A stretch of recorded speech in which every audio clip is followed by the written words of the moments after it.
우리 주님과 함께 늘 기쁨으로 사시는 우리 하나님의 인도를 받으시는 여러분들이 다 되기를 간절히 주님 이름으로 축복합니다. 네. 자, 사진을 하나 좀 띄워주시죠. 네.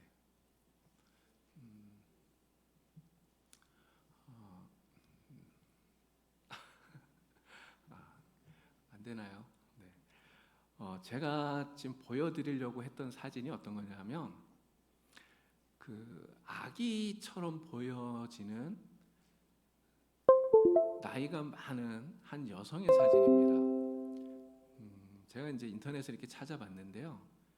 이 사람이 1981년에 태어났대요.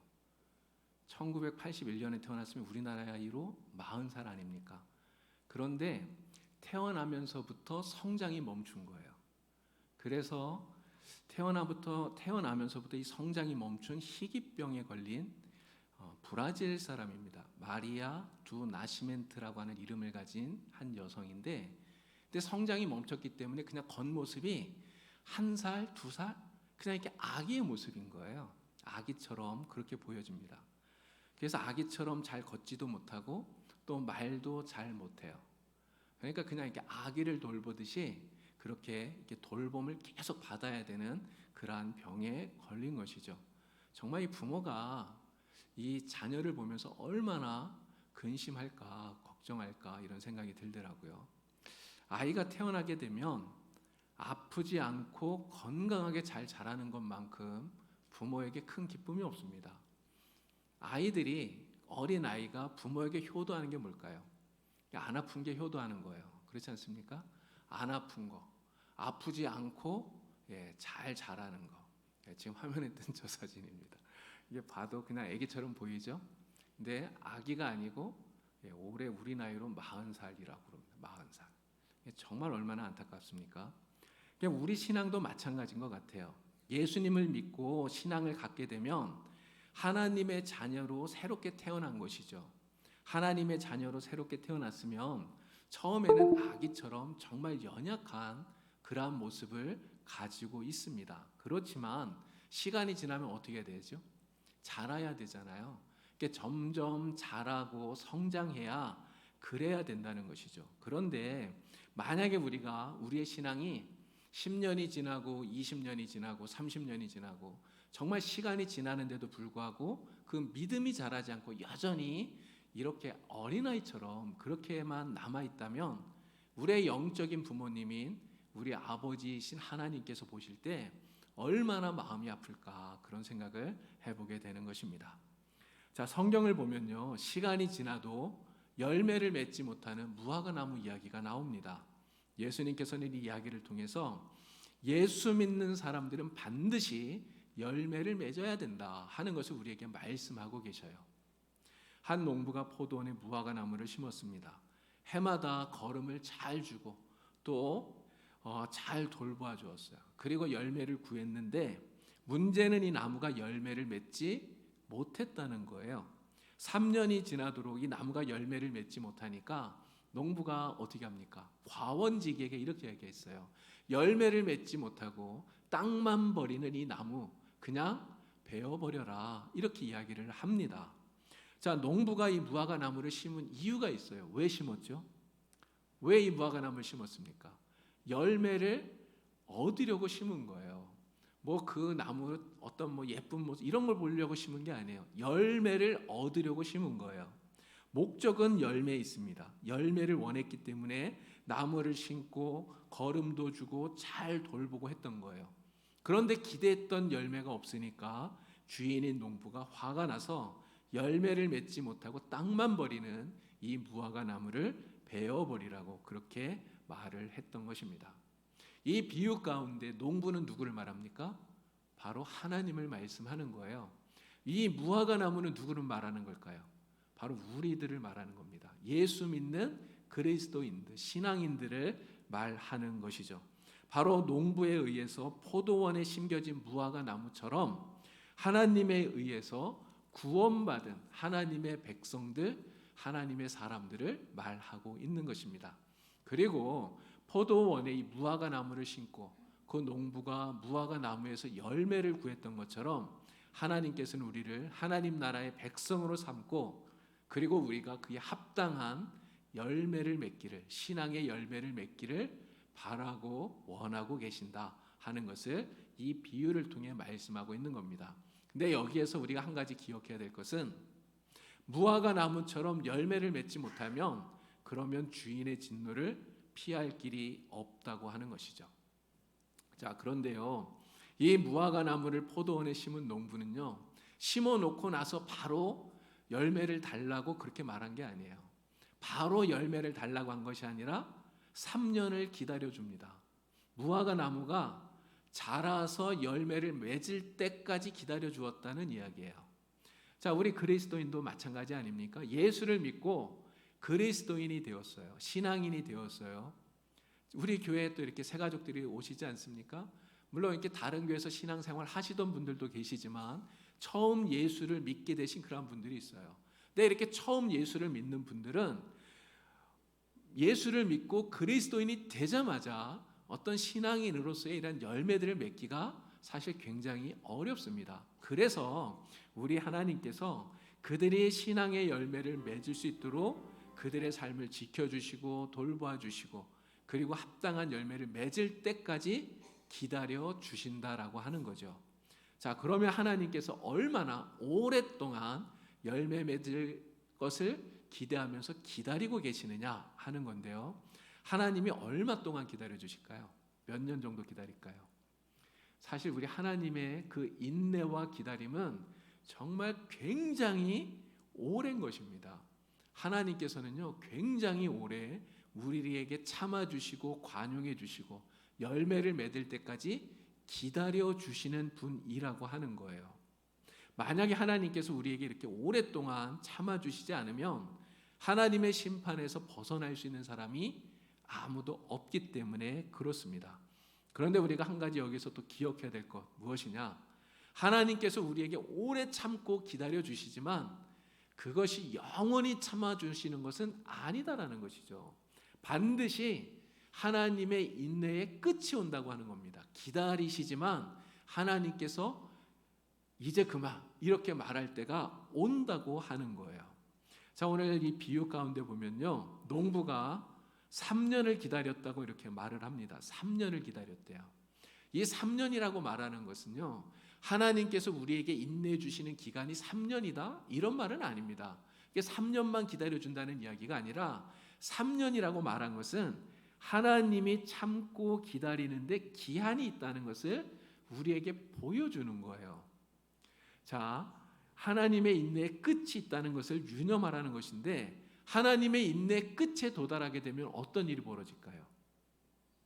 하나님의 인내의 끝에 도달하게 되면 그때는 무서운 심판이 기다리고 있다고 하는 것입니다. 우리는 하나님을 사랑의 하나님 이렇게 말을 하잖아요. 하나님 사랑이 많으신 하나님 이야기하는데 그때 우리가 보게 되는 하나님은 사랑의 하나님이 아니라 찍어버리라고 말씀하시는 무서운 심판주로서의 하나님을 보게 된다는 것이죠.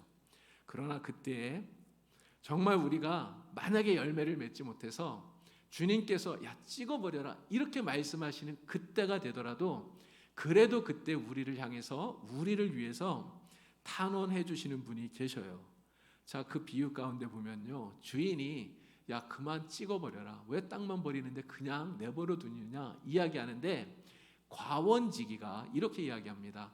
아 주인님, 제가 올 한 해도 열심히 땅을 파고 거름도 주고 잘 돌볼 테니까 올 한 해만 좀 참아 주십시오. 이렇게 이야기를 해요. 올 한 해만 좀 참아 주십시오. 금년에도 그냥 두시면 내년에는 꼭 열매를 맺도록 제가 만들어 보겠습니다. 이렇게 이야기해요. 여러분, 이 과원지기가 누구죠? 누구를 말하는 것입니까? 바로 우리의 중보자 되시고 우리를 위해서 탄원해 주시는 예수님을 말씀하는 것입니다. 우리가 열매 없는 신앙인이 되어서 정말 하나님을 노엽게 만드는 그러한 때라도 입이 10개라도 우리가 할 말이 없어서 정말 주인의 처분만 바라는 그러한 때가 되더라도 우리 예수님께서 우리를 대신해서 하나님께 우리를 대신해 탄원해 주신다는 거예요. 정말 감사하지 않습니까? 그러나 여기에서도 우리가 기억해야 되는 게 있어요. 예수님이 우리를 대신해서 중보해 주시고 탄원해 주시지만 역시 이것도 영원하지 않다는 겁니다. 이것도 역시 끝이 있다고 하는 거예요. 끝없는 탄원이 아니다라고 하는 것이죠. 과원지기가 뭐라고 말합니까? 올 한 해만 참아주세요 이렇게 얘기해요. 만약에 그때 가서 그때도 열매를 맺지 못하면 그러면 그때는 찍어버리소서 이렇게 과원지기가 이야기합니다. 우리는 하나님의 인내의 한계에 도달하기 전에 그래서 반드시 신앙인으로서 맺어야 하는 그러한 열매들을 풍성하게 맺어야 된다고 하는 것이죠. 주님께서 우리에게 그 열매를 구하기 때문에 그렇습니다. 우리는 열매에 대해서 많은 이야기를 해요. 뭐 성령의 9가지 열매라든가 많은 이야기들을 합니다. 이러한 열매들을 우리는 맺어야 되는데요. 이러한 열매를 맺기 위해서 우리는 날마다 자라고 성장해야 된다 하는 것이죠. 자, 이렇게 우리는 성장해야 되는데 이 성장에 대해서 이야기하면서 우리가 또 생각해야 되는 게 있습니다. 성장만큼 정말 중요한 게 있어요. 그게 뭐냐면 성숙해지는 겁니다. 성숙. 여러분, 성숙한다는 게 뭐죠? 여러분, 자라는 것과 성숙해지는 것은 좀 다른 것 같아요. 성장과 성숙은 다르다라고 하는 것이죠. 성장한다고 해서 다 성숙해졌다 이렇게 말은 하기가 어렵습니다. 어린아이가 태어나면 성장해요. 시간이 지나면 키가 자라고 몸도 커지고 합니다. 그런데 어떤 사람들을 보면요, 나이는 먹었는데 하는 그 행동은 꼭 어린아이 같은 이런 사람들이 있어요. 왜 그럴까요? 몸은 어른이 되었지만 여전히 그 생각과 마음이 어린아이 같이 이렇게 성숙하지 못했기 때문에 그렇다 생각이 됩니다. 우리 신앙도 마찬가지 아닐까요? 우리 신앙도 예수님을 믿고 그리스도인이 되면 처음 내가 예수 믿을 때는 어린아이처럼 연약해요. 그래서 신앙생활 하는 것들이 굉장히 좀 불안할 수 있습니다. 또 미약할 수 있어요. 또 예배 드리는 것도 우리가 사실 처음 예수 믿으면 다 처음 하는 거기 때문에 익숙하지가 않잖아요. 찬송가도 우리는 잘 알지만 교회 처음 나오신 분들은 다 처음 불러보는 거라 다 익숙하지 않아서 잘 부를 수가 없어요. 기도하는 것도 어렵고 다 그렇습니다. 그런데 처음에는 그렇지만 시간이 지나면 어떻게 될까요? 찬송도 익숙해지고 예배도 익숙해지고 기도도 익숙해지고 다 익숙해져요. 다 잘할 수 있게 됩니다. 그리스도인으로 성장하기 때문에 그런 것이죠. 그런데 이렇게 그냥 겉모습만 그리스도인처럼 잘할 수 있어요. 겉모습만 그리스도인처럼 익숙해질 수 있다는 것이죠. 시간이 지나면서 그냥 교회 안에 오래 있기 때문에 익숙해질 수 있는데 그리스도인으로 성숙해지지 못하면 정말 아름다운 신앙의 열매를 맺기가 너무나 어렵다고 하는 거예요. 근데 교회 안에 보면 정말 그러한 분들이 가끔 눈에 띌 때가 있습니다. 겉모습은 오랫동안 신앙생활을 했기 때문에 장성한 그리스도인처럼 보이지만 영적인 모습에 있어서는 어린아이 같은 이런 사람들이 있다는 것이죠. 아이처럼 여전히 이기적이고 또 자기 중심적이고 우리가 하나님 앞에 보채기만 한다면 이러한 영적인 어린아이가 된다면 그것을 바라보시는 우리의 영적인 아버지인 하나님이 정말 마음이 아플 것이다 이런 생각이 듭니다. 그래서 우리는 성장하는 만큼 성숙해져야 됩니다. 성장과 성숙이 우리 안에 똑같이 일어나야 된다고 하는 것입니다. 자, 그러면 우리에게 있어서 성숙해져야 할 신앙의 모습들, 물론 많은 것들을 말할 수 있을 텐데 저는 3가지만 오늘 말씀을 드리고 싶어요. 우리가 어떤 모습에 있어서 성숙한 모습을 가져야 될 것인가? 가장 먼저는요, 예배하는 모습이 성숙해져야 됩니다. 하나님 앞에 드리는 예배가 성숙한 예배가 되어야 된다는 거죠. 제가 어렸을 때 주일학교를 이렇게 다녔잖아요. 근데 제가 생각해 보니까 저도 주일학교 다닐 때 하여간 막 뛰어다니고 장난치고 좀 개구맞게 그랬었던 것 같아요. 근데 우리 아이들이 지금 그러잖아요. 이렇게 주일학교 예배 드릴 때 보면 아이들은 장난도 치고 뛰어다니기도 하고 뭐 기도하는데 눈도 뜨고 막 이렇게 해요. 아이들은 아직 성숙한 신앙이 갖지 못했기 때문에 그 예배 드리는 모습이 성숙하지 못하다고 하는 것이죠. 근데 어른도 그럴 수 있습니다. 어른도 이 신앙이 성숙하지 못하면 이 예배하는 모습이 성숙한 예배가 되지 못한다는 거예요. 그래서 예배 시간에 자꾸만 이게 주보만 뒤척뒤척대고 막 이런 사람들이 있어요. 근데 제가 우리 교회는 이렇게 보니까 정말 우리 교회 교인들은 예배를 얼마나 잘 드리시는지 몰라요. 지금 눈 감고 계신 분이 한 분도 안 계시네요. 네, 정말 이렇게 열심히 집중해서 이렇게 예배를 드리시는데요. 성숙하지 못하면 이렇게 예배를 할 수가 없다는 거예요.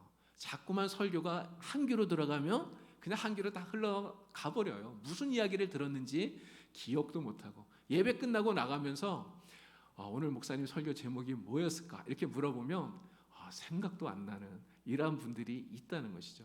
우리가 그렇게 예배를 드리면 안 된다는 겁니다. 그러나 우리의 신앙이 성숙해지면 예배가요 정말 기쁨이 되는 것입니다. 예배하는 내내 하나님께 집중하게 되고요. 예배를 통해서 정말 하나님을 만나는 그러한 경험을 하게 됩니다. 예배가 정말 은혜의 시간이 된다는 것이죠. 그래서 성숙한 신앙인은 진정한 예배자가 되는 것입니다. 여러분 모두가 다 정말 예배 잘 드리시는데요. 이 예배를 통해서 하나님이 기뻐하시는 진정한 예배자가 다 될 수 있기를 간절히 바랍니다. 자, 우리가 어떻게 또 성숙해져야 되는가? 우리의 성숙해져야 할 또 다른 모습이 무엇인가? 바로 기도입니다. 기도에 있어서 성숙한 그런 모습을 가져야 된다는 거죠. 기도가 성숙해져야 된다는 이야기입니다. 어린아이는 굉장히 자기중심적이에요. 자기에게 필요한 것만 달라고 떼를 써요. 근데 주지 않으면 막 울고불고 난리가 납니다. 어떤 아이들 보니까요, 마트에 가서 사람들 많잖아요. 근데 그 마트의 바닥에 막 주저앉아서 울고불고 떼를 써요. 사람들이 보든 말든. 엄마가 너무 난처할 정도로. 그럼 엄마가 너무 이렇게 막 사람들이 보고 있으니까 미안하고 막 이러니까 그냥 어쩔 수 없이 그 아이의 때를 멈추게 하려고 사달라는 거 이렇게 사주는 이런 모습을 보게 되는데요. 이 아이는 정말 그런 것 같아요. 이게 자기 중심적이다라고 하는 것이죠.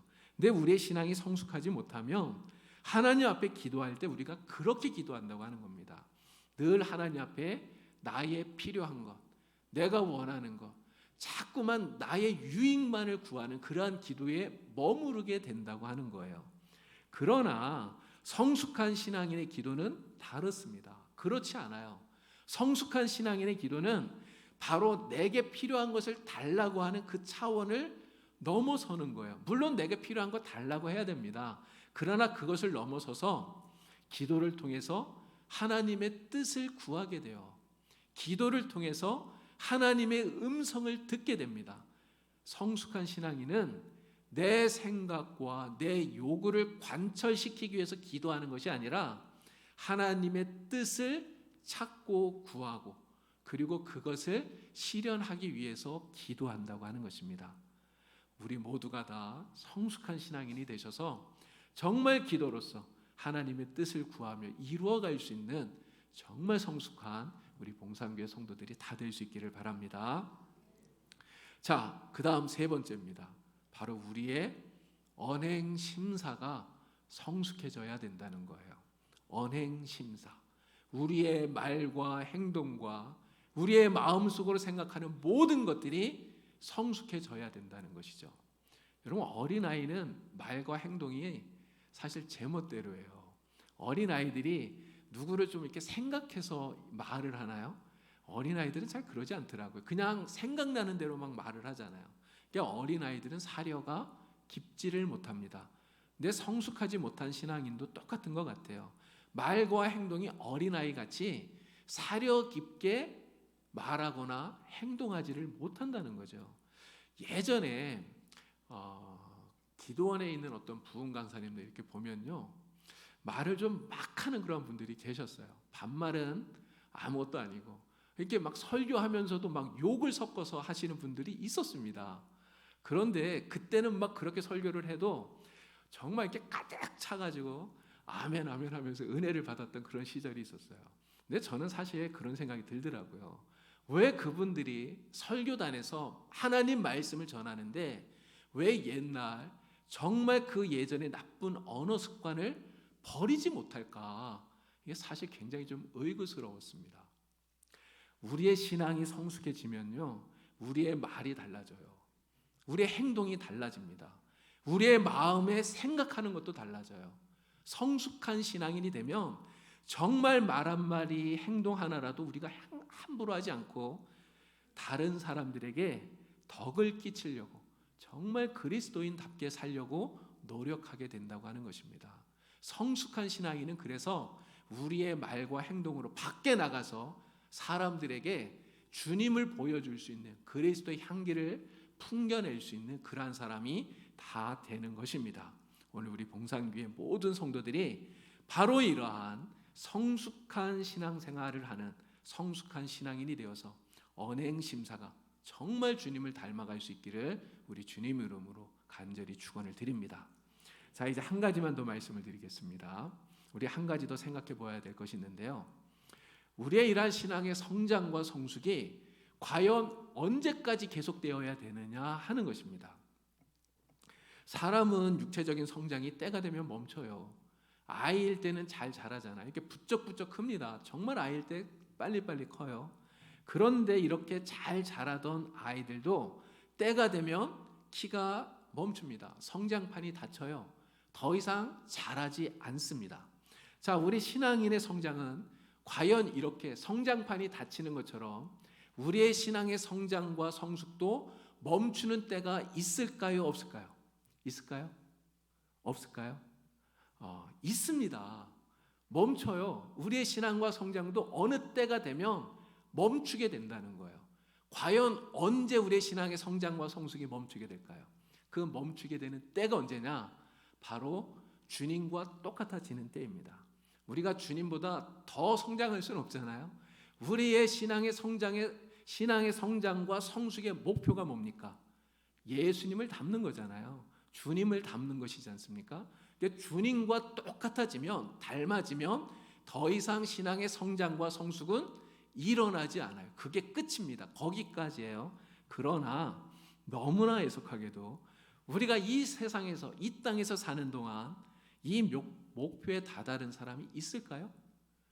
이 목표에 다다라서 더 이상 성장하지 않아도 되는, 더 이상 성숙해지지 않아도 되는 사람이 이 세상에 있었겠습니까? 아무리 훌륭한 삶을 살다간 그리스도인이라 할지라도 그런 사람은 없어요.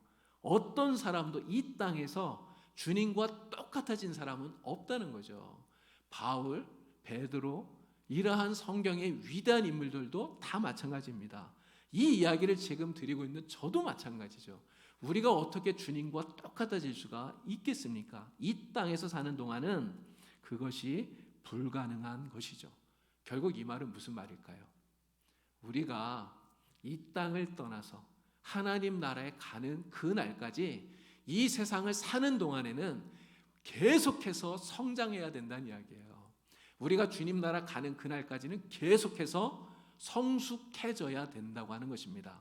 내가 신앙생활 오래 했다고 해서 나는 이 정도 했으면 돼 이렇게 생각하면 절대로 안 된다는 거예요. 그렇게 생각해서는 안 되는 것입니다. 내가 신앙생활을 100년을 했든 200년을 했든 이 땅에서 사는 동안 우리는 계속해서 자라야 돼요. 성장해야 돼요. 언제까지요? 그리스도의 장성한 분량에 이를 때까지입니다. 주님을 닮을 때까지 날마다 자라야 되는 것입니다. 날마다 신앙의 성장이 멈추지 않는 여러분들이 다 될 수 있기를 간절히 바랍니다. 날마다 주님을 닮아가도록 신앙이 자라고 성숙해지는 우리 봉산교회 모든 성도가 되기를 바랍니다. 아이들을 키우면서 보니까요, 정말 부쩍부쩍 크더라고요. 저도 이제 새 아이를 키웠는데 이 아이들 어렸을 때 생각해 보면 정말 그래요. 우리 여기 계신 분들 다 똑같을 것 같습니다. 아이들 그 키울 때 정말 그렇게 자라는 아이들을 보면서 흐뭇해하던 그런 마음들 다 알고 계시죠? 작년에는 정말 응석바지 마냥 투정만 부리고 고집만 피고 막 이러던 놈이 이게 해가 바뀌고 나니까 엄마 아빠 막 안마도 해준다고 참 고사리 같은 손으로 이렇게 막 쪼물락쪼물락하고, 여러분 그러면 정말 엄마 아빠의 마음이 어떻습니까? 정말 기쁘고 흐뭇하고 대견하고 그렇잖아요. 이게 자라나는 모습을 보면 부모의 마음이 그렇게 기쁜 것 아닙니까? 우리 신앙의 모습도 마찬가지겠죠. 우리가 신앙이 어제보다 오늘, 또 오늘보다 내일, 내일보다 그 다음날, 이게 조금씩 정말 눈에 띄지 않더라도 조금씩 이렇게 자라나고 있는 모습을 우리 하나님께 보여드리면 우리 하나님의 마음이 그렇게 기쁘고 흐뭇해 하시는 거라 믿습니다. 오늘 우리가 그렇게 돼야 되겠죠. 날마다 믿음의 키가 자라고 그만큼 성숙한 신앙인이 되어야 되는 것입니다. 그렇게 해서 우리가 성숙한 신앙인이 된다면 신앙의 열매 자연히 우리에게 맺혀지리라 믿습니다. 주님께서 맺으라고 하시는 그 열매, 억지로 맺으려고 노력하지 않아도 성숙한 신앙인이 되는 그 순간 우리에게 풍성한 아름다운 신앙의 열매들이 맺혀져서 하나님을 기쁘시게 하는 그러한 성도가 될 줄로 믿습니다. 저와 여러분 모두가 다 아름다운 성숙한 신앙인이 되어서 우리 주님을 기쁘시게 하는 우리 모두가 되기를 주님 이름으로 간절히 축원을 드립니다. 하나님 아버지 감사합니다. 우리를 이렇게 예수 믿는 그리스도인이 되게 하여 주시고 주님 안에서 성숙한 신앙인으로 자라날 수 있도록 도와주시는 것을 감사합니다.